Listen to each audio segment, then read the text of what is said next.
여러분 안녕하십니까. CJB 시사공방입니다. 8회 전국 동시 지방선거가 1년 앞으로 다가왔습니다. 특히 이번 지방선거는 3월 대선 결과와 또 세대교체 바람에 맞물려서 충북의 정치 지형에 어떤 변화가 있을지 또 많은 관심을 모으고 있는데요. 3선 연임 제안으로 무주공산이 된 차기 도지사 자리와 또 1995년 이래 단 한 차례도 연임을 허락하지 않았던 청주시장 자리 등 많은 관전 포인트가 숨어있는 선거이기도 합니다. 자, 오늘은 1년 앞으로 다가온 지방선거, 유력하게 떠오르는 후보들은 어떤 후보들이 있는지, 또 앞으로 충북의 정치 지형이 어떻게 바뀌게 될지, 충북 정치에 나아가야 할 방향은 무엇인지 등등 좀 짚어보겠습니다. 자, 오늘 함께해 주실 분들 소개해드리겠습니다. 김수민 전 국회의원 나오셨습니다. 네, 안녕하세요. 네, 자 이현웅 서원대 융복합대학 교수 또 함께하겠습니다. 네, 안녕하십니까. 이현웅입니다. 네. 오늘 두 분과 함께 오늘 내년 지방선거 전망을 좀 해볼 텐데요. 그 전에 일단 김수민 의원님 오랜만에 또 뵙는데 총선 이후에 어떻게 지내시는지 또 궁금해하시는 분들 많으실 것 같은데 어떻게 좀 지내셨는지. 전 지난 총선에서 낙선하고 이제 중앙당에서 홍보본부장으로 홍보 총괄을 맡아서 지난번에 서울 이제 보궐선거 또 부산 보궐선거를 치렀고요. 이제는 이제 다가오는 한 300여일 남았는데 이제 대선. 이랑 또 지방선거를 준비를 하려고 하고 있습니다. 네, 총선 이후에도 아주 바쁘게 또 지내셨군요. 이현우 교수님도 이제 지난 또 충북 청주 상당구에 출마를 또 하셨었는데 총선에서 그 이후로는 또 어떻게 또 지내셨나요? 네, 김수민 의원님처럼 경선에서 떨어진 건 아니고요. 저는 경선에서 떨어졌고요. 경선에 떨어지고 나서 한 몇 개월의 백수 생활을 했습니다. 춥고 배고픈 백수 생활을 거쳐서 현재 서원대학교의 융복합대학의 교수로서 후학을 양성하고 있습니다. 융복합대학은 어떤 건가요? 4차 산업혁명 시대의 어떤 스마트 기술들과 도시 정책 그리고 인문사회적인 여러 정책들을 융합해서 새로운 방식의 도시 문제 해결을 고민하는 그런 학문이라고 할 수 있을 것 같습니다. 뭐 도시공학 뭐 이런 거 비슷한 거예요? 네.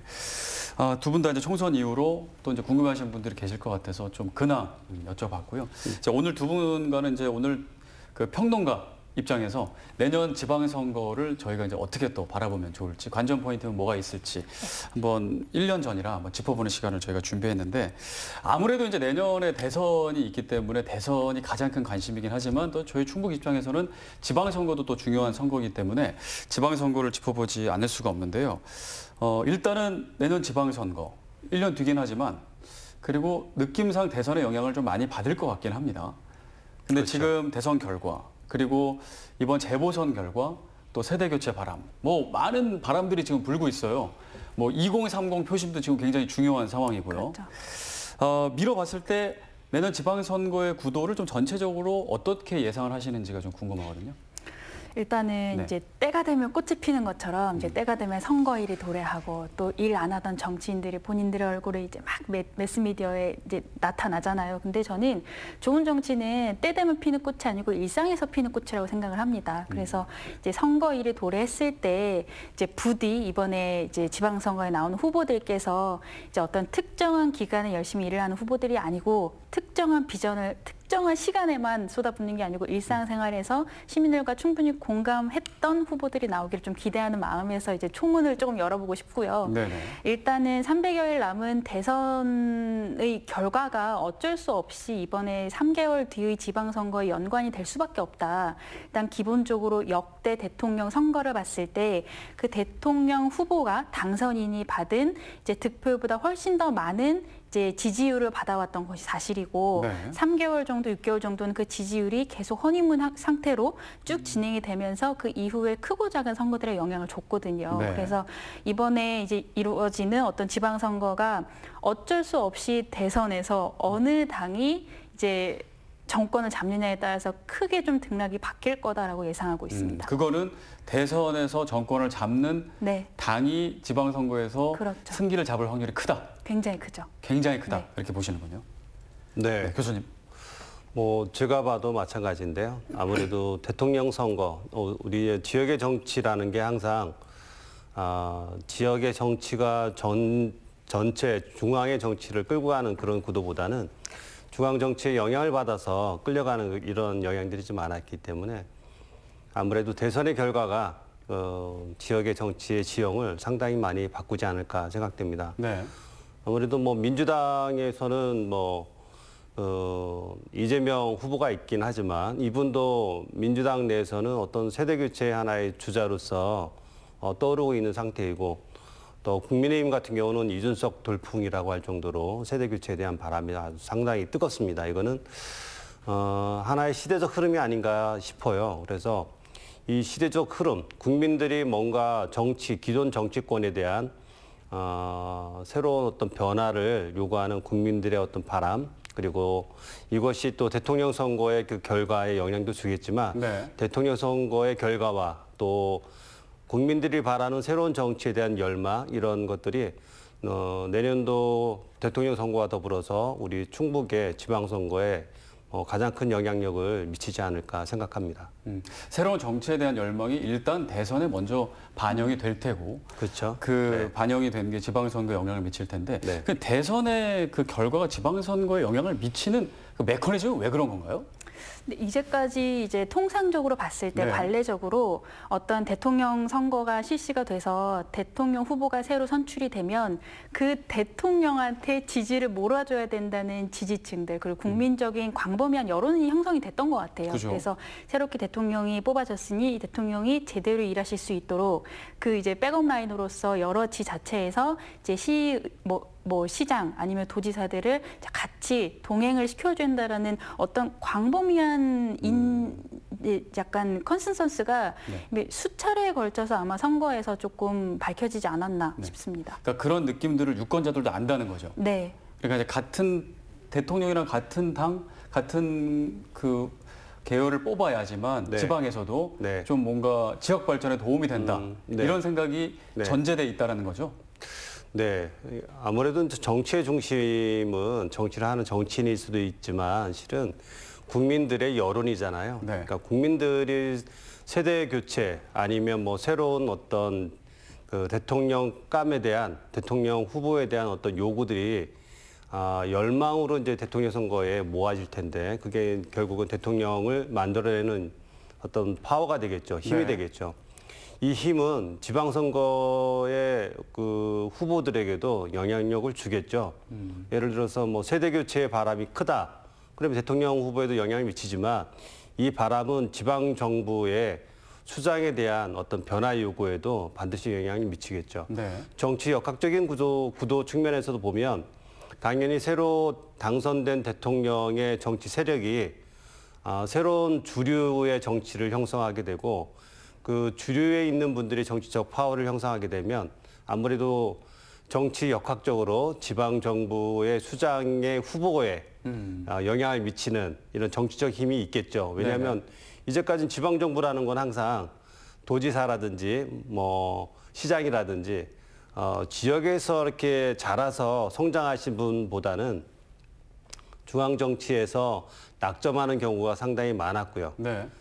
그런 측면에서 보면은 당연히 새로운 정치의 중심에 권력을 쥔 그런 세력이 충북의 도지사와 시장 선거에 반드시 어떤 영향력을 미치는 구도가 되지 않을까 생각을 합니다. 이게 이제 이제까지의 현상이었고 네. 계속 있어왔던 전통적인 구도란 말이에요. 근데 이 현상은 바람직한가요? 글쎄요, 뭐 장단점이 있겠죠. 네. 기본적으로 이제 지금 이현웅 교수님께서도 말씀을 해주셨지만 거기에 또 하나 이런 이제 구도가 형성될 수밖에 없었던 것은 이제 뭐 미국이나 다른 나라처럼 그 각각 지역구가, 그러니까 지역이 이제 권역별로 본인들의 어떤 재정적 분립이 확실하게 담보되어 있는 상황이 아닌 거잖아요. 어쩔 수 없이 중앙에서 내려오는 여러 가지 교부금이나 아니면 여러 가지 부분에 의존할 수밖에 없는 상황에서 강력한 중앙 정부와 이제 한라인을 연결할 수 있는 내 팀이 그 지방에서 이제 파워를 그러니까 핸들링을 하지 못하면 사실 이제 전국적으로 큰 하나의 목표를 가지고 국가를 이끌어 나갈 수가 없기 때문에 그런 부분에서는 필수 불가결한 시스템으로 좀 고착화되지 않았나. 이게 바람직하다고는 볼 수는 없지만 이걸 당장 아주 빠른 시간 안에 이 구도를 바꾸기는 좀 쉽지 않아 보여요. 근데 또 단점도 좀 있을 것 같기도 하고. 뭐 굉장히 단점이죠. 예를 들어서 지금 문재인 정부 내에서 예를 들어서 뭐 지금 이철우 도지사가 맡은 이제 이런 영남이나 이렇게 경상도 같은 경우에는 실제로 이제 뭐 체감하시는 부분들 중에서 많은 부분들이 조금 이제 불합리하게 어떤 정책이나 아니면 예산에서 배제된 부분을 느끼고 계시다는 이야기를 또 전달받기도 하고요. 네. 이제 그런 부분에서 아무래도 너무 중앙 집권화된 권력이 이제 지역으로 분산되지 않은 부분에 대해서는 지역민들에게 큰 피해로 돌아올 수밖에 없는 거죠. 네. 교수님 어떻게 보세요? 권력이라는 게 이제 중앙 집권도 필요하고 어떤 부분에서는 어떤 측면에서는 또 지방 분권도 필요한 거 아니겠습니까? 뭐 세계적인 현상이라는 게 글로벌라이제이션과 로컬라이제이션이 같이 이루어지는 것처럼 권력도 어느 측면에서는 중앙에 모여야 될 권력도 있고 또 어떤 측면에서는 지역의 이익을 대변할 수 있는 정치 세력이 또 필요할 겁니다. 중앙에서만 중앙의 어떤 결정으로만 지역의 리더가 결정된다면 지역민들 속에서 자란 지역의 정치인이 중앙으로 성장하는데 한계가 많을 겁니다. 뭐 청주 충북의 현상만 봐도 도지사 아니 그 시장 도지사가 지역의 뭐 도의원, 시의원 출신이 성장해서 간 경우가 거의 없지 않습니까? 네. 이런 것도 다른 시도에만 봐도 그런 게 상당히 많거든요. 뭐 도의원, 시의원들이 지역의 국회의원으로서, 지역의 수장으로서 성장하는 그 사례가 굉장히 많은데 청주는 그런 게 전혀 없습니다. 그런 측면은 지역 정치가 갖고 있는 어떤 한계가 아닌가 싶습니다. 지역 정치는 좀 더 지역에 기반을 둔 좀 정치 세력이, 정치적 힘이 좀 더 있었으면 좋겠다라는 생각을 늘 갖고 있습니다. 네. 네. 일단 아무튼 현재 상황으로서는 대선의 네. 영향을 많이 받을 수 없는 지방선거이고 대선 결과에 따라 지방선거를 전망해 볼 수 있을 텐데 지금은 1년 전이라 대선 결과도 안 나온 상황이라 그러면은 오늘의 전망이 의미가 있을까라는 생각도 들긴 드는데 그래도 네. 저희 입장에서는 네. 어떤 후보군들이 또 지금 준비를 하고 있는지 남은 1년 동안 그 유력한 후보군들이 어떻게 활동을 하고 그 유권자의 마음을 사는지 또 이렇게 계속 지켜보는 것도 굉장히 중요하잖아요. 그래서 그 이야기를 조금 해보도록 하겠습니다. 일단은 아무래도 이제 충북 도지사 선거가 이제 가장 큰 관심이기 때문에 도지사의 어떤 후보군들이 지금 거론되고 있는지부터 좀 짚어볼 텐데요. 일단 현재 상황은 이시종 지사가 3선을 지금 다 하셨기 때문에 또 출마를 하고 싶어도 더 이상 도지사에는 출마를 할 수 없는 상황이라 지금 이제 과연 누가 도전을 해서 누가 당선이 될지 이제 도민 여러분들이 굉장히 궁금해하는 그런 상황입니다. 현재 민주당에서는 어떤 분들이 좀 거론되고 있는지 좀 한번 얘기 좀 해주시겠어요? 네. 네. 뭐 원탑이라고 할 수 있죠. 노영민 실장님. 노영민 청와대 비서실장. 네, 청와대 비서실장님. 네. 전. 네, 노영민 실장님만큼의 어떤 경력, 3선 그리고 대통령 비서실장을 역임하셨지 않습니까? 우리나라의 그 정책과 예산의 배분에 가장 정점에 있는 곳이 청와대이기 때문에 국가 아젠다를 설정하고 예산을 배분하는 데 역할을 해오신 노영민 실장님의 경험은 상당히 그 지역에 좋은 경험이 되지 않을까, 네. 플러스가 되지 않을까 이런 생각을 갖고 있습니다. 노영민 실장님이 있을 거고 나머지 후보로 보면 뭐 특별하게 없는데 일단 뭐 시중에 이야기되는 분들은 오재세 의원님께서 뭐 뜻이 있다는 말씀도 하고 또 직접 좀 출마 의사를 내비치시지 않았나요? 좀 그렇게. 네, 그렇게 들었습니다. 네. 가능성이 크지는 않을 것으로 보이는데 어쨌든 노영민 실장님, 그다음에 노영민 실장님이 만약 출마를 못 하신다면 네. 한범덕 뭐 청주시장님이 예전에 계속 도지사를 예전에 한번 출마했다가 떨어진 적도 있고 또 개인적으로 도지사 자신의 마지막 정치적인 일정을 도지사로 해보고 싶다는 말씀을 하신 걸로 들었습니다. 그래서 그래요. 노영민 실장님이 아니라면 뭐 출마의 뜻을 밝힐 수도 있겠다 생각하고 있습니다. 그러니까 유력하게 지금 거론되는 민주당의 후보는 노영민 전 비서실장이 많이 거론이 그렇죠. 되고 노영민 실장, 있는데 예. 지금 뭐 하시나요? 노영민 비서실장님이요. 네. 네. 휴식기를 가진다 뭐 이렇게. 네, 저도 한번 찾아보겠습니다. 뭐 하시는지. 제가 아직 출마 의사를 밝힌 건 아니잖아요. 네, 네. 그렇죠. 근데 제가 이 부분에서 조금 궁금한 것은 네네. 사실 이제 민주당에서 앞으로 향후 이제 후보가 되실 도지사의 후보가 노영민 후보가 거의 원탑이라고 말씀하셨잖아요. 네. 다른 후보들은 거의 뭐 이런 말씀을 하기는 조금 죄송하지만 이제 크게 막 정가에서 이야기가 되고 있는 상황은 아닌 것이고 그러면 여전히 민주당에서는 어떤 친문이라고 하는 강력한 계파가 작동하고 있는 것인가요? 훅 들어오셨나요? 네. 네.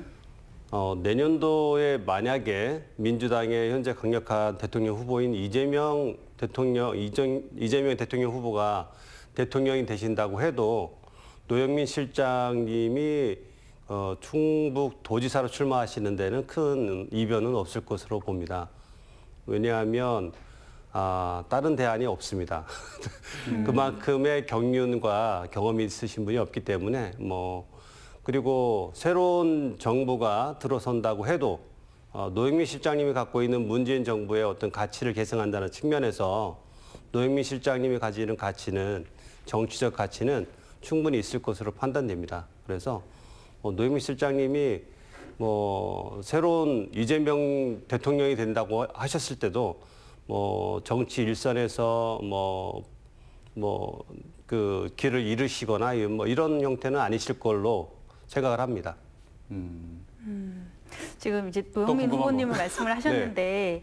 그 청와대 부동산 잔혹사의 주연인 노영민 후보님 말씀하시는 게 맞다면 앞으로 300일밖에 남지 않은 이제 네. 그 도지사 선거 또 시장 네. 선거에서 과연 민주당이 이제 정말 당당하게 시민들과 도민들에게 중요하게 생각한 정치 철학이 무엇이냐라는 부분에 대한 큰 의문과 실망감을 줄 수밖에 없는 부분이거든요. 네. 잘 아시겠지만 김상조 정책실장이라던가 네. 아니면 김의겸 전 청와대 대변인 지금 의원이 네. 되셨죠 비례로 그리고 김주원 전 민정수석이라던가 이제 지금 이야기를 하고 계시는 노영민 실장께서는 사실은 똘똘한 한 채로 한창 이제 네. 큰 곤혹을 치르셨잖아요. 두 채를 가지고 계시다가 이제 정부의 어떤 부동산 정책으로 인해서 한 채를 팔아야 되는데 아주 거리낌 없이 청주의 아파트를 먼저 파셨단 말이에요. 네. 그 과정 속에서 충북의 도민들이 굉장히 큰 실망을 한 것은 사실이고 그것을 네. 어떤 방식으로 300일 안에 커버를 하실 것인지가 전 첫 네. 번째로 궁금하고 두 번째 커버가 가능할지 오늘 모르겠지만 아주 작정하고 오신. 커버가 가능할지 모르겠지만 네.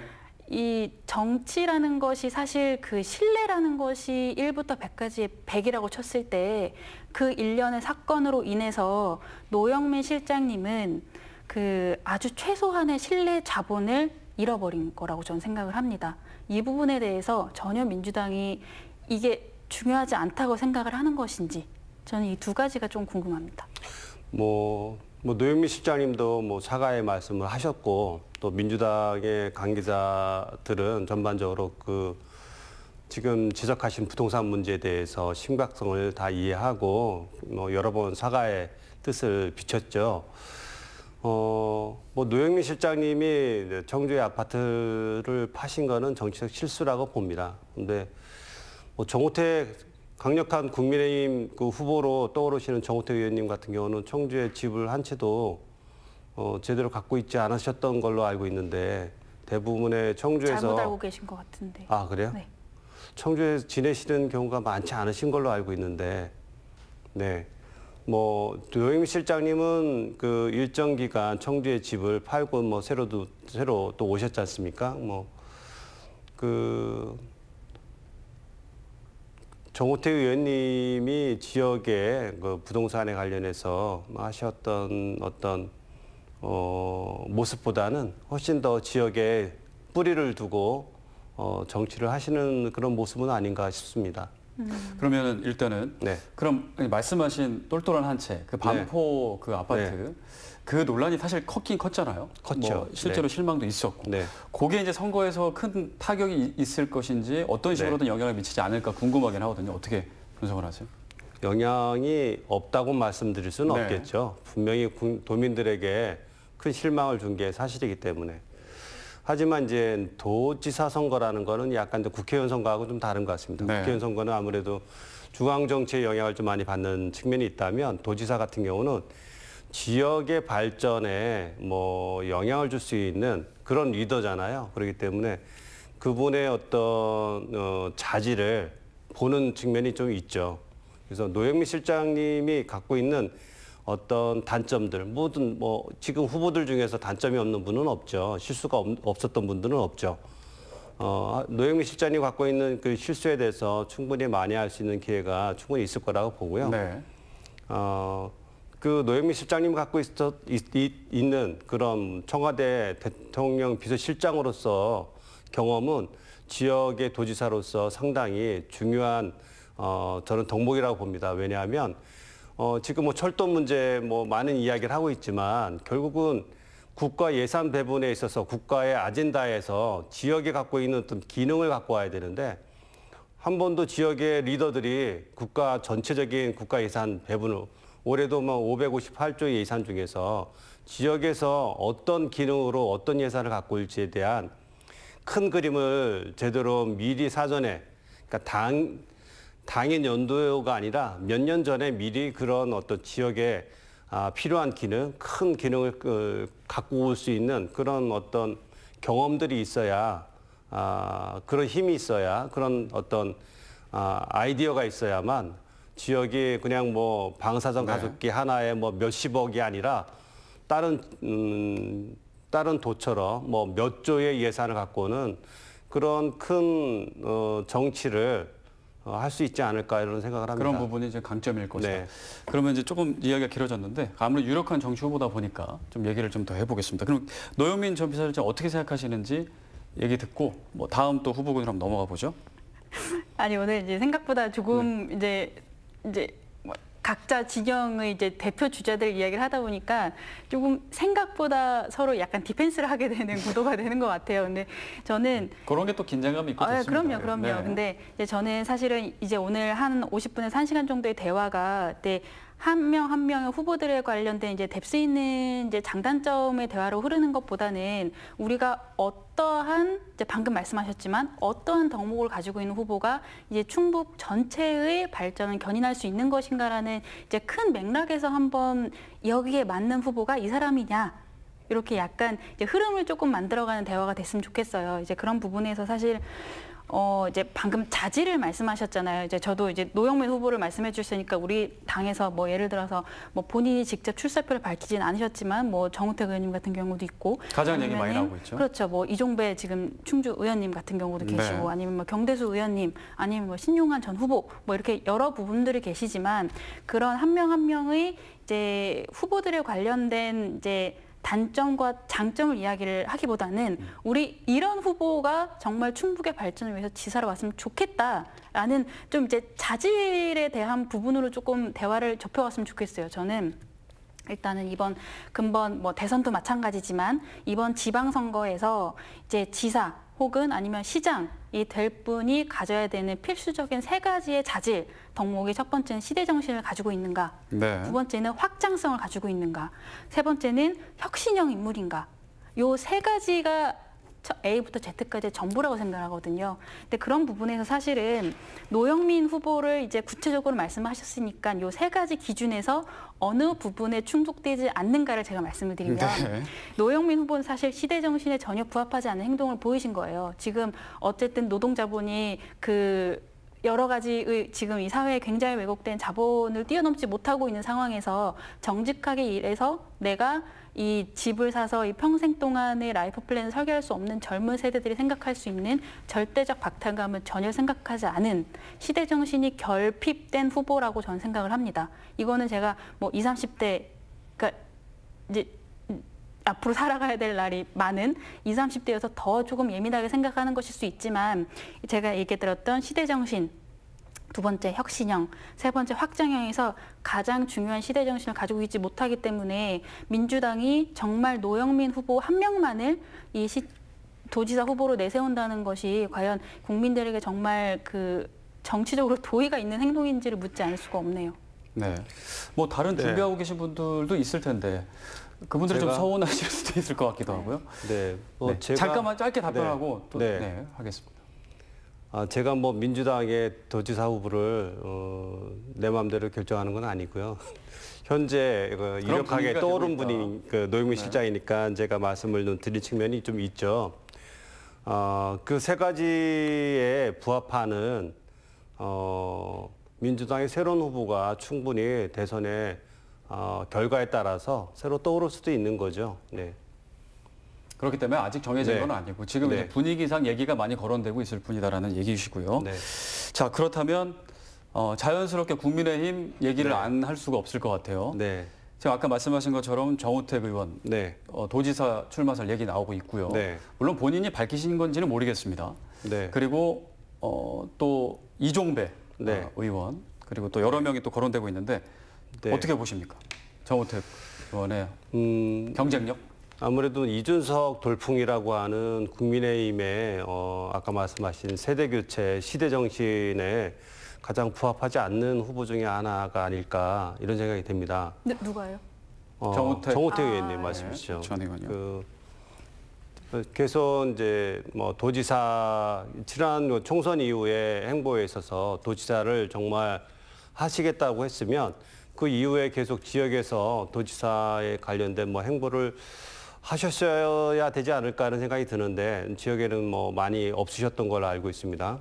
그리고 상당구에 있을 수 있는 재보궐선거에 대해서 계속 말씀을 해오셨고 예전에 진천에서 하시고 상당구에서 국회의원 2번 하시고 또 3번 하셨나요? 그리고 또 도지사도 하시고 또 다시 이번에는 뭐 흥덕구를 하셨다가 상당구를 하신다 또 뭐 도지사를 하신다 말씀이 참 많으십니다. 그래서 정말 도지사를 하시겠다는 것인지 일단은 국민들 도민들 입장에서는 정확하게 지역민들의 도민들의 이해와 요구를 담아서 정치를 할 책임감 있는 일관성이 있는 정치인이 좀 필요한데 그런 측면에서 어울리는지 이런 생각이 좀 들고요. 또 이종배 의원님 같은 경우는 뭐 청주고 출신의 또 충주에서 그 국회의원을 3선을 하셨죠. 네. 그러니까 뭐 청주와 충주에 두루두루 경험이 있으시니까 나름대로도 경험이 있으실 텐데 상당히 그 이시종 지사와 닮은 측면이 좀 있습니다. 그래서 근데 이시종 지사 포스트 이시종 측면에서 보면 이시종 포스트로서 이시종보다는 좀 더 어떤 측면에서 한두 가지는 좀 더 나아 보이는 측면이 있으면 네. 도민들에게 어필이 될 텐데 그런 측면에서는 뭐 하나 딱히 찝기가 쉽지는 않은 측면이 좀 있어 보입니다. 이게 제가 왜 민주당에서 자꾸 공격을 하는지는 모르겠는데요. 아니, 원래 네. 반대편에서 해야 되는 게 맞고 네. 어떻게 들으셨어요? 뭐 일면 동의하는 부분도 있고 네. 동의하지 않는 부분도 있는데 제가 100% 동의하는 부분은 이제 지금 제가 말씀드린 국민의힘의 후보들과 지금까지 충북과 청주의 지자체장을 맡아왔던 후보들이 이제 관리형이었다라는 것에 대한 문제점 100% 동의합니다. 사실 그 같은 충청인데도 지방자치단체의 장을 맡는 게 충남이랑 충북이랑 좀 다르더라고요. 충남은 대전이나 이제 충남 같은 경우에는 정치인 출신들이 지자체장을 맡아요. 근데 충북 같은 경우에는 이제 고위 공무원을 임하셨던 분들, 장 차관 출신이라던가 아니면은 부지사 같은 분들이 이제 청주시장이나 아니면은 도지사로 오시더라고요. 네. 뭐 국회의원 출신들이 이제 도지사로 오거나 사실 이 부분에서 저는 어떻게 생각하냐면 이 안정적인 행정을 위한 관료 지자체장이 어떤 시민들이 이제까지 발견했던 꽤나 작동을 잘했던 하나의 그 안정된 모델이었다고 생각을 해요. 그럼 이 시점에서 300일 앞둔 이 지방선거를 앞두고 시민들이 이제 질문을 하나 던져야 되는 거죠. 본인의 마음속에 이제까지 관리되어 왔었던 청주와 충북 앞으로도 괜찮은가? 이 관리형 모델 지자체장이 괜찮은가에 대한 질문을 던지는 거죠. 근데 사실 저는 이 부분에서 지금 아마도 이제 교수님과 저와의 문제의식은 비슷하다고 생각을 합니다. 사실 충북이 보면 이제까지 이제 성장 동력이라는 측면에서 굉장히 많은 부분을 얻지 못하고 이뤄온 것은 사실이에요. 이제 그건 제가 굳이 디테일하게 설명을 하지 않아도 아마 많은 공감대가 설정이 되어 있을 거라고 생각을 합니다. 그 부분에서 이제 조금 좁혀서 청주만 하더라도 청원군이랑 통합이 되고 난 다음에 전혀 어떤 인구수가 늘지 못했어요. 여러 가지 연유가 있겠지만 이제 그 결과만 보고 봤을 때 일단 이 시가 그러니까 우리 미래 세대들이 앞으로 이 청주시에서 더 나은 경제 활동을 하고 더 나은 미래를 여기서 건설할 수 있을 것이라는 확신이 전혀 들지 않는 상황이 꽤 오랫동안 고착이 되어 왔습니다. 시의 수입원은 대기업에 의존하고 있고 중앙에서 의존하고 있고 전혀 독립적인 지방 분권의 준비를 전혀 하지 못하고 있고요. 그리고 뭐 보은, 영동, 옥천, 괴산 같은 경우에는 지금 출생률이 너무 낮아가지고 인구 소멸 지역으로 꼽힌 지가 또 몇 년이잖아요. 이런 부분에서 이제까지 해왔던 것처럼 똑같이 행정적인 관점으로 이 충북과 청주를 관리할 수 있는 관령시장, 관령도지사가 앞으로도 맞는 것이 유효한 것이냐에 대한 저는 굉장히 큰 회의감이 있기 때문에 제가 우리 국민의힘에서 뭐 정우택 의원님이나 뭐 여러 가지 분들, 뭐 민주당에서 노영민 뭐 후보님 이렇게 얘기를 하지만 그분들이 100% 이제 핏한 후보들이라고 이야기 드리기는 굉장히 힘들죠. 네, 저도 동감합니다. 네. 알겠습니다. 그러면 지금 이제 유력 후보들에 대한 얘기를 좀 나눴는데, 네. 저희가 또 이야기를 지금 많이 시간이 흘렀기 때문에, 네, 물론 충분히 좋은 얘기가 나왔습니다. 네. 근데 이제 오늘 저희가 사실 얘기하려고 했던 거는 인물 사실 중심으로 조금 이제 네, 짚어보려고 네. 했기 때문에 네. 그것도 한번 이렇게 짚어보겠습니다. 네. 지금 새 얼굴에 대한 염원이 큰 상황인데 지금 거론된 분들 외에 좀 주목할 만한 분 좀 몇 분만 좀 추천해 주시면 좋을 것 같아요. 도지사 후보. 주목할 네. 만한 분이 나왔으면 좋겠네요. 나왔으면 좋겠다. 네. 네. 부디 희망합니다. 네. 아니, 거론되는 여기 분들 계시잖아요. 아니 너무 좋은 후보가 여기 옆에 앉아 계시잖아요. 교수님 같으신 분이 도지사로 바로 네. 후보로 이현우 나오시면 교수님도 네. 지금 후보로 거론되고 있는 거는 알고는 있습니다. 도지사는 아니고요. 네. 청주시장으로 청주시장 뭐 후보로도. 후보에 신문에 몇 번 난 것 같은데, 네. 본인 얘기해 주셔도 좋고 아니면 또 네, 일단 도지사부터 얘기하겠습니다. 네네네. 도지사 안타까운 것은 이제 민주당에선 노영민 실장님 외에 특별한 후보가 없다는 게 실은 좀 안타깝죠. 그런 측면에서는 또 민주당이 이번 대선을 통해서 대폭적인 지역 정치인들의 물갈이도 반드시 좀 필요하지 않을까 생각이 들고요. 또 적극적으로 내년도 지방선거를 앞두고 민주당에서도 지금부터라도 좋은 후보를 적극적으로 찾는 그런 노력이 필요할 것 같습니다. 일단은 충북에서는 그 어떤 새 인물 또 정치 신인들이 잘 자랄 수 있는 토양이 마련돼 있느냐에 대한 질문을 좀 이따 한번 드려보도록 하겠습니다. 일단은 그럼 청주시장으로 한번 넘어가서 아까 이제 한범도 시장 얘기를 해주셨는데 한범도 네. 시장이 다시 시장에 재도전할지 아니면은 이번엔 틀어서 도지사에 예전에 마음이 있으셨기 때문에 네. 갈지에 대한 궁금증이 있으신 분들도 좀 있으실 것 같아요. 네. 어떻게 전망하세요?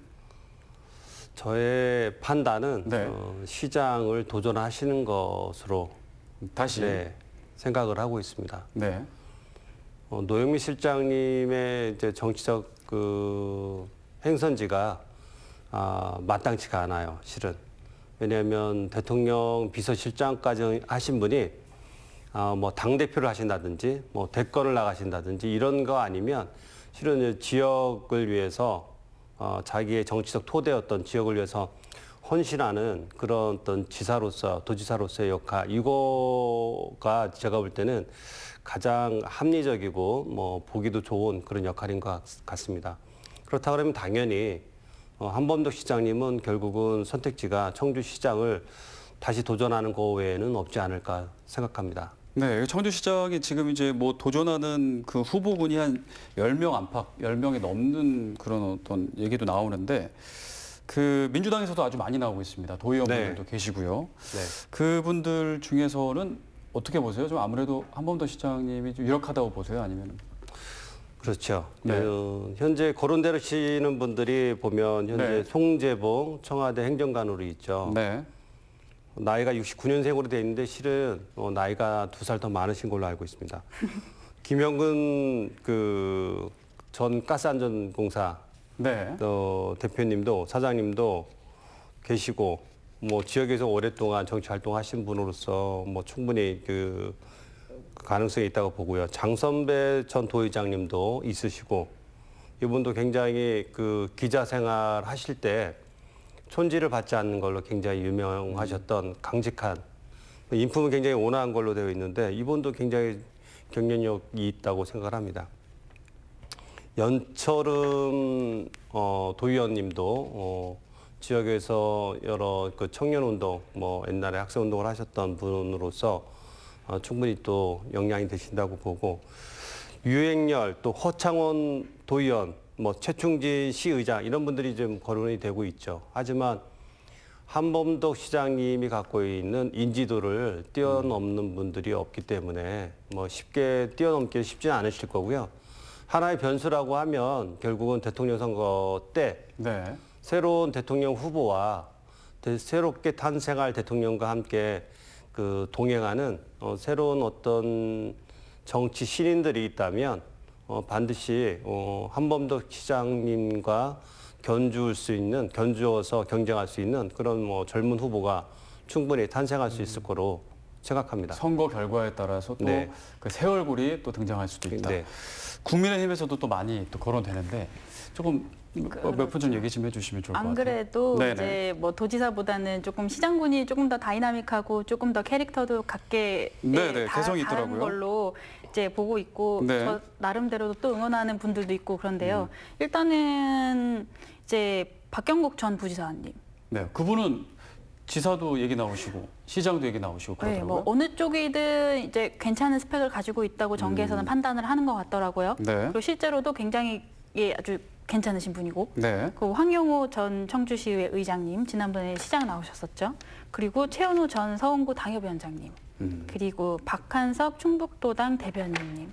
뭐 요 정도로 이제 당에서 이제 오피셜하게 활동을 하셨던 분들은 요 정도인데 이제 본인이 직접 출마 의사는 밝히지 않았지만 정계에서 이분은 우리 당의 이제 보수 진영, 그러니까 중도 보수 진영의 시장 후보로 굉장히 핏하다라고 이제 조금 이제 노미네이트 되는 분들이 뭐 이범석 전 부시장님 정도가 계신 것 같더라고요. 그래서 조금 재미있게 예의주시하고 있습니다. 그분들 중에서 개인적으로는 이분이 조금 유력할 것 같다. 뭐 다들 뭐 장단점이 있으셔가지고요. 근데 얘기하시기 어렵겠지만 원픽을 그러면 하셔야죠, 그래도. 여기서 얘기해 주셔야 될 것 같은데. 비겁합니다. 저 원픽을 안 비겁하겠습니다. 하시고. 여기는 한범도 시장님 딱 원픽 했는데 전 비겁하겠습니다. 밖에서 얘기해 주셔야 네. 될 것 같아요. 제가 볼 때는 네네네. 박경국 네. 전 부지사께서 가장 경쟁력이 있지 않을까 그렇게 생각을 합니다. 네. 왜요? 다양한 어떤 지역에서 조금 보수적인 국민의힘 쪽이니까 보수적인 투표 성향을 갖고 있는 분들이 원하는 어떤 측면들을 좀 골고루 갖고 계신 것 같아요. 부지사도 하셨고 또 행정관료로서의 또 안정감도 있어 보이시고 또 연세도 적당하게 지금 58년생, 한국 나이로 64세 정도 네. 되시는데 또 다양한 또 행정 경험을 하셨어요. 보훈 출신에다가 또 충북대를 또 졸업하셨습니다. 그래서 지역의 여러 가지 연고와 또 행정 경험 이런 것들이 시민들이 어떻게 좋아할 수 있는 시민들이 이제까지 뽑아왔던 어떤 그런 측면들을 골고루 갖고 있으시기 때문에 네. 충분히 경쟁력이 있다라고 생각을 합니다. 네. 저 이 부분에서 약간의 이견이 있습니다.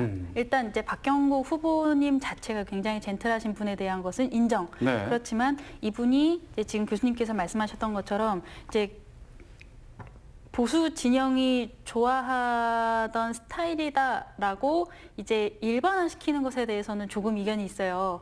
일단은 잘 아시겠지만 저희 국민의힘에서 지금 전당대회, 당대표 전당대회를 진행 중이고 이제 금요일 오전, 그러니까 12일 오전에 새로운 당대표가 선출이 됩니다. 근데 아무도 예상하지 못했지만 지금 국민의힘의 전당대회가 굉장히 큰 흥행을 하게 됐던 결정적인 계기는 아주 노련한 기성 정치인들이 만들어낸 것이 아니라 완전 이제 정치 신인이라고 볼 수 있는 영선의 이준석 후보가 만들어낸 것이거든요. 네. 이제 중도 보수를 지지하고 응원하시는 분들 그리고 아마도 정말 일반적인 불특정 다수의 시민들과 도민들께서는 이제까지 검증되어 왔던 스타일의 어떤 판에 박힌 어떤 스펙은 이래야 되고 뭐 학력은 이래야 되고 뭐 물적 인적 인프라는 주변에 이 정도 갖춰야 되고가 아니라 이 굉장히 어렵고 힘든 이 현실을 얼마나 새로운 미래로 바꿔줄 수 있는가에 대한 참신한 행정력과 사고력을 갖춘 사람을 원하는 것이고 이제 그런 측면에서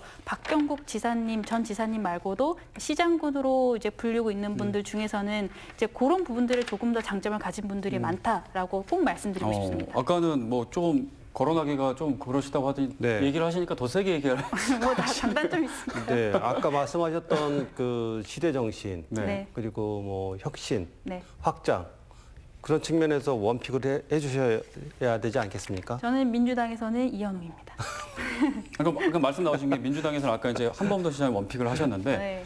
그 밖에서 보시기에 어떠신 것 같아요? 누가 좀 가장 이렇게 뭐 보이세요? 이현웅 교수님 정도면 제가 중립을 지키면서 방송을 할 수 있지 않을까. 아, 진심으로? 네. 네. 네, 감사합니다. 또 하신 말씀 없으세요? 네. 제가 사실은 오늘 방송을 하러 오면서 택시를 타고 왔어요. 근데 택시 기사님이 이제 저를 알아봐 주셔가지고 이제 막 이렇게 짧은 시간인데도 막 이런저런 이제 정가에 도는 얘기 막 이런 걸 막 하고 왔는데 딱 이 CJB 앞에 딱 내리니까 택시비를 안 받으시더라고요. 그러면서 젊은 정치인들이 조금 더 활발하게 활동을 해줬으면 좋겠다.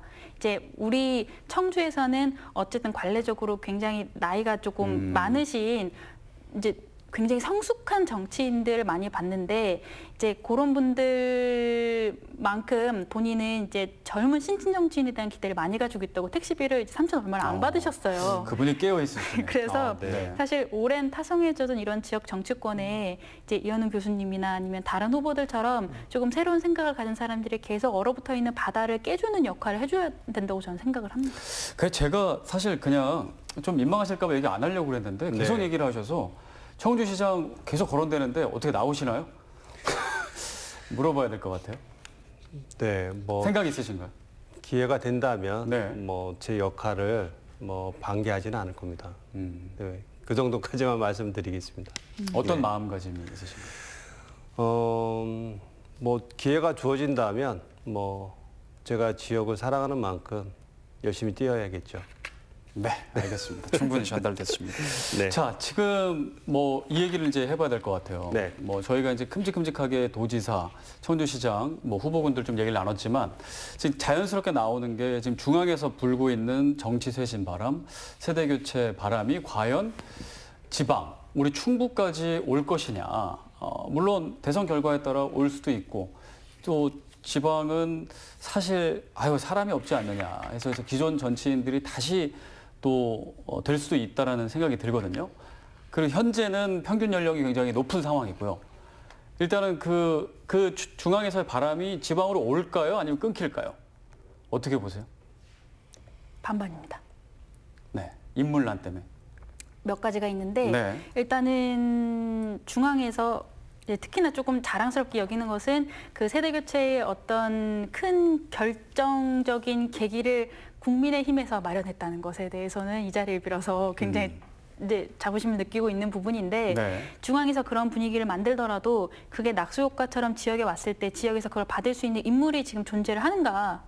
이제 그러려면 사실은 전제가 돼야 되는 것이 지역의 정치권에서 새로운 인물의 발굴에 그 굉장히 그 게으르지 않고 부지런했는가가 전제로 깔려 있어야 되는데 네. 사실 모두가 잘 아시다시피 지역 정치권에서 새로운 인물을 발굴하는 것에 대해서는 굉장히 게을러왔던 건 사실이잖아요. 그래서 전반적으로 이제 워낙 이건 세계적 추세기도 하고 또 이제 중앙에서도 이런 젊은 정치인, 세대 교체, 시대 정신에 맞는 새로운 정치인이 나와야 된다라는 분위기가 만들어지고 막 이런 바람들이 막 왔다 갔다 할 때 그걸 제대로 이 지역에서 받아줄 만한 기초 체력이 완성되어 있는가에 대해서 약간 이제 좀 불확실성이 있기 때문에 반반이라고 말씀을 드리고 있어요. 네, 일단 체력이 안 만들어져서 조금 그거를 받지를 못할 것 같다라는 어떤 우려. 네. 예전에 이제 민주당 같은 경우는 뭐 김대중 대통령 계실 때 뭐 20대, 30대 그 청년들을 과감하게 받아들여서 국회에 출마를 시켜서 정치에 입문을 시키는 이런 사례들이 있었습니다. 예전에 강력한 리더십이 있을 때 정당의 리더들이 그런 역할을 해주셨는데 지금은 지역에서 그런 역할을 해주시는 분이 거의 많지는 않으신 것 같아요. 네. 그렇다 그러면 결국은 스스로 크는 구도를 좀 만들어야 되고 또 정당은 그런 스스로 크는 정치 신인들이 제대로 성장할 수 있는 민주적으로 성장할 수 있는 토대를 제도를 만들어줘야 될 것 같아요. 여러 가지 정치 제도가 정치 신인이 올라가기에 굉장히 어려운 구도로 만들어놨거든요. 네. 시의원, 도의원들이 시장 출마할 때 민주당만 해도 뭐 도의원이 출마할 때 감점을 받고 도의원을 벗고 출마한다 그러면 뭐 20% 감점을 받고 출마를 하도록 이렇게 되어 있고 뭐 이런 여러 가지 불리한 룰들이 굉장히 많습니다. 네. 그래서 뭐 민주당뿐만 아니라 현재 뭐 국민의힘도 마찬가지일 거라 생각이 들거든요. 젊은 정치인들이 제대로 역량을 가지고 출발할 때 충분히 좀 인정을 받을 수 있는 룰을 만들어야 된다고 생각합니다. 이번에 아까 잠깐 말씀드렸지만 국민의힘의 당대표 선출을 하는데 서울시장 얼마 전에 있었던 서울시장에 그 후보를 선출할 때는 오픈 프라이머리를 했어요. 완전히 100%. 근데 이번에는 당심을 70%, 또 일반 시민들을 30% 하신다는 겁니다. 결국은 기존의 70%의 기존의 정당에서 투표권을 갖고 있었던 당원들이 투표를 해서 후보를 선출한다는 거잖아요. 만약에 청주에서 내년도 도지사와 청주시장의 후보를 청주 시민과 도민들을 전체를 대상으로 하는 오픈 프라이머리로 후보를 뽑는다면 당연히 후보는 새로운 사람이 될 수도 있겠죠. 그래서 저는 정당의 제도가 뭐 저는 좀 더 혁신이 과감하게 있어야 되지 않을까 이런 생각합니다. 100% 공감합니다. 네. 지금 정당의 제도 자체가 굉장히 선사시대 정도의 그 수준으로 정도예요? 완전 구태되어 있어요. 예를 들어서 앞으로 이제 300일 이후에 시장을 뽑잖아요. 한 1년 뒤에. 근데 지금의 공천 시스템으로는 인지도가 굉장히 많은 영향을 미치기 때문에 시장에서 많은 후보군들이 똑같이 여론조사를 청주에서 실시를 하면은 한 번 더 시장이 인지도 측면에서. 인지적인 측면에서 절대적 우위를 차지할 수밖에 없거든요. 이제 네. 그런 부분에서 아마 민주당에서도 새로운 당대표가 지금 뽑혔고 여러 가지 혁신 플랜을 가동하고 있는 것처럼 우리 당에서도 아마 그런 부분에 대해서 충분한 이제 문제의식을 가지고 이제 앞으로 다가온 지방선거에서 새로운 결과를 산출해낼 수 있는 새로운 제도를 아마 시도하지 않을까 싶습니다. 네. 근데 왜 잘 안 바뀔까요? 그러게요. 변화를 내가 볼 때는 인식을 못 하고 있는 건 아닌 것 같아요. 인식은 충분히 할 그럼요. 텐데 그것을 바꾸기 사실 문화라는 게 바꾸는 게 되게 어렵긴 네. 한데 근데 왜 그걸- 어떤 게 가장 큰 걸림돌일까요? 문화라고 보면 네. 뭐 문화도 바뀌기는 어렵죠. 네. 다만 이제 정치 측면으로 본다면 정치 권력을 스스로 물려주는 경우는 거의 없어요. 동서고금을 막론하고 결국은 새로운 세대가 국민의힘도 세대 교체에 대한 열망이 얼마나 많았습니까? 하지만 잘 안 되죠. 지역 국민들, 지역 시민 도민들 다 세대 교체에 대한 이야기 안 하시는 분은 없어요. 하지만 잘 안 되죠. 그러니까 권력을 바꿀 때는 새로운 젊은 사람들이 힘을 모아야 되거든요. 그러니까 힘을 모으면 충분히 이준석 효과를 네. 만들어낼 수가 있는 거죠. 지역에서도. 지역민들이 너무 어르신들에게만 기대는데 이제는 충분히 충북과 청주는 충분히 행정적인 안정감이 있는 도시예요. 네. 과감한 혁신이 필요한 새로운 기능과 새로운 어떤 변화가 필요한 시점이니까 저는 그런 측면에서 적극적으로 뭔가 변화가 좀 있었으면 좋겠습니다. 그럼 그 말씀은 그 안에 이런 느낌도 있는 건가요? 기성 정치인들이 네. 자리를 좀 비켜주거나 네. 아니면 새로운 정치 신인들이 잘 네. 자라날 수 있도록 네. 찾거나 뭐 네. 이렇게 그런 문화를 마련하거나 아니면 그분도 정치 신인들이 잘 못 자라나도록 막는다거나 예를 들면 본인의 네. 자리의 어떤 영역이기 네. 때문에 네, 두 가지 측면 다 말씀드린 겁니다. 하나는 이제 제도적으로 네. 젊은 정치인들이 그 성장할 수 있는 그런 법적인 당규적인 어떤 변화가 있어야 된다는 것이고요. 네. 두 번째는 젊은 정치 신인들에게 시민들이 힘을 몰아줘야 된다는 겁니다. 힘을 몰아주지 않고 왜 세대 교체 안 돼? 이렇게 젊은 정치인들에게 요구를 하시는 경우가 좀 많죠. 뭐 젊은 정치인들은 당연히 바꾸고 싶죠. 하지만 시민들이 밀어주지 않으면 어렵잖아요. 아무래도 뭐 TV 방송 나가는 것도 어렵고 언론에 노출되는 것도 어렵고 뭐 많이 어려움이 많습니다. 근데 언론도 마찬가지, 언론의 주요성도 있고요. 또 당내에서의 규정도 있어야 되고 하지만 어쨌든 기존 제도의 어떤 혁신, 또 언론의 어떤 변화, 또 정치 신인들이 또 주도적으로 자기의 정치 세력을 형성하는 노력 이런 것도 같이 있어야 된다고 생각합니다. 동시에 그 네. 중에서 뭐가 제일 중요하다고 보세요? 다 중요하죠.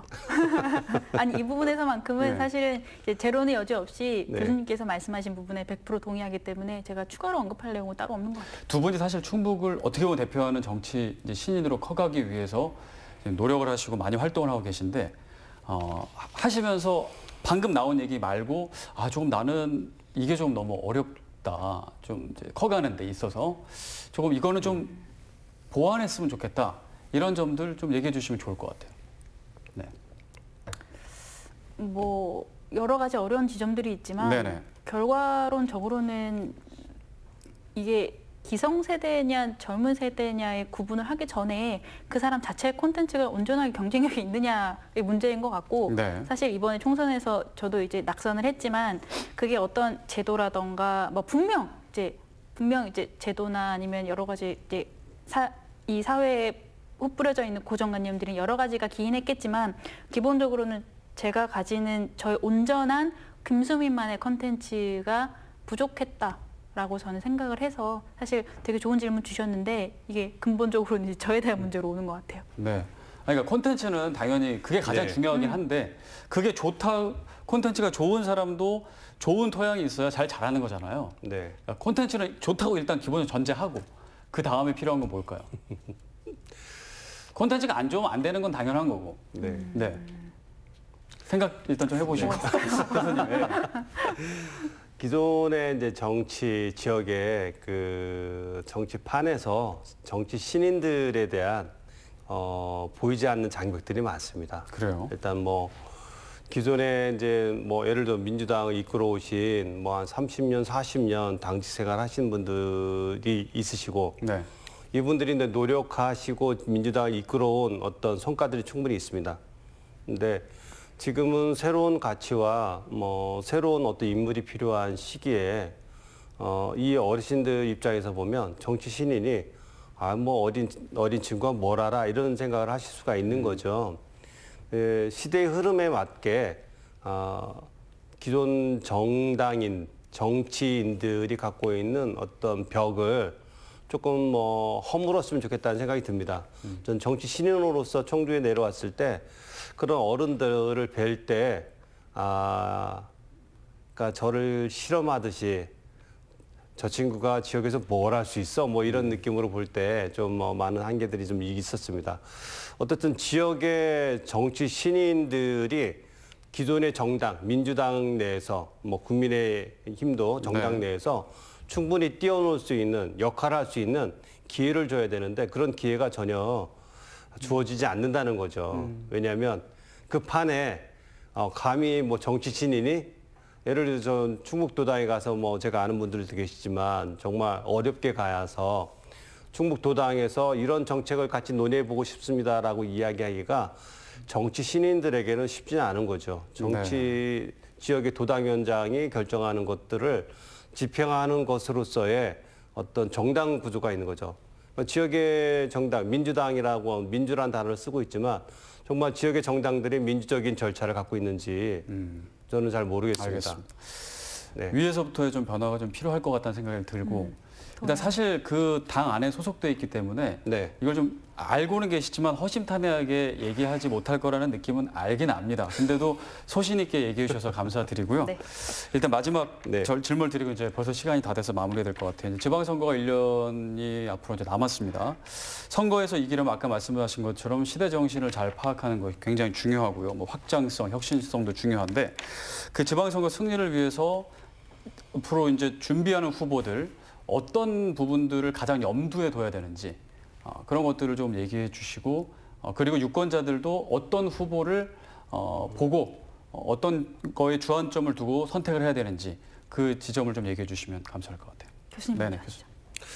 네, 저는 제일 안타깝게 보는 거는 이제 지역에 아까 김수민 의원님께서도 말씀하셨지만 지역이 먹고 살 거리가 무엇인가 이런 생각을 저는 굉장히 많이 합니다. 네. 정책의 가장 근본은 시민들이, 도민들이 먹고 사는 문제인 것 같아요. 그 충북과 청주에 대표적인 산업이 뭐냐라고 이야기하면 말하기 참 어렵거든요.